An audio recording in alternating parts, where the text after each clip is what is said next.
పొంగులేటి శ్రీనివాసరెడ్డికి ఏలేటి మహేశ్వర్ రెడ్డి సవాల్ విసిరారు. పొంగులేటి చేసిన అవినీతిపై ఆధారాలతో రేపు అసెంబ్లీ దగ్గరకు వస్తానన్నారు బీజేఎల్పీ నేత ఏలేటి. పొంగులేటికి దమ్ముంటే తనతో చర్చకు రావాలని సవాల్ విసిరారు మహేశ్వర్ రెడ్డి. లేదంటే ఆ ఆధారాలను తీసుకెళ్లి ఈడీ, సిబిఐ అధికారులకు అప్పగిస్తానని స్పష్టం చేశారు.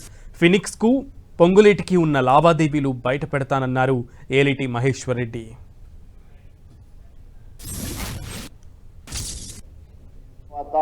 15,000 కోట్ల రూపాయల ఆస్తులు ఏ రకంగా బదలావని, దాని వెనుక ఉన్నటువంటి మతలబేది, ఇది క్విడ్ ప్రోకోనా లేకుంటే వాస్తవంగా మీకు టీఆర్ఎస్కి మధ్యలో ఉన్నటువంటి చీకటి ఒప్పందంలో భాగంగానే మీరు 15,000 కోట్ల రూపాయల ఆస్తుల్ని బదలావు చేసుకున్నారా? మరి దీనికి మరి ఎంక్వైరీకి సిద్ధమా? లేని పక్షంలో బహిరంగ చర్చకే మన సిద్ధమా అని అడుగుతా ఉన్నా. నిన్న ఆధారాలతో రమ్మన్నారు, నేను ఈరోజు ఆధారాలతో వచ్చిన. మరి ఆధారాలతో వచ్చిన నేను ఈరోజు ఛాలెంజ్ చేస్తా ఉన్నాను.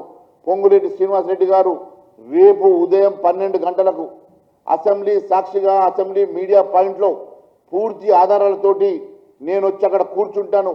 12 గంటల నుంచి 2 గంటల వరకు సాక్ష్యాలతో వచ్చి కూర్చుంటా. నీకు దమ్ము ధైర్యం ఉంటే నువ్వు చర్చకు రావాలి.